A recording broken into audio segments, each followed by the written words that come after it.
Ni kukaribishe tena mtazamaji wa Zone Media. Ni mwendo wa kujuzana tu yale ambayo yanajiri huko katika Mashariki ya Kati. Uko nami Victor Moshi wakati wote. Rasmi sasa Rais wa Marekani Donald Trump amewasili nchini Misri. Rais wa Marekani Donald Trump amewasili mjini Sharm el-Sheikh, Misri, ambapo atashirikiana na mwenyeji wake Rais Abdel Fattah el-Sisi, rais wa Misri, kuongoza mkutano wa kilele kuhusu makubaliano ya kusitisha vita kati ya Israel na Hamas. Matangazo ya televisheni yameonyesha ndege ya rais wa Marekani Air Force One ikitua katika uwanja wa ndege wa Sharm el-Sheikh, huku viongozi mbalimbali wa Kiarabu wakitarajiwa kushiriki katika kikao hicho muhimu kinacholenga kuimarisha amani ya eneo la Gaza.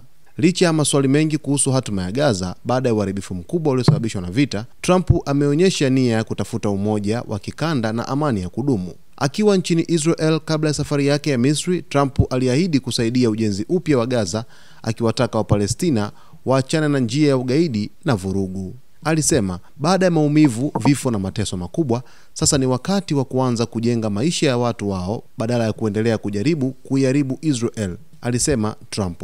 Rais Trump amewasili rasmi nchini Misri, ambapo leo hii atakwenda kushuhudia au kuongoza ule usainiwaji wa mkataba wa kusitisha vita baina ya Israel pamoja na Hamas rasmi leo hii, ambapo mkutano huo utaongozwa yeye pamoja na rais wa Misri Abdel Fattah el-Sisi, ambapo sasa rasmi tutakwenda kushuhudia tangazo la moja kwa moja kwamba vita katika ukanda wa Gaza vimesitishwa rasmi moja kwa moja. Mtazamaji, siku zote umekuwepo nami hapa katika Zone Media tukijuzana yale yote ambayo yanajiri katika uga wa kimataifa, na nilikuahidi kukuletea kila update inayojiri huko Mashariki ya Kati, hususan kwenye mpango huu wa rais wa Marekani Donald Trump wa kusitisha vita katika ukanda wa Gaza.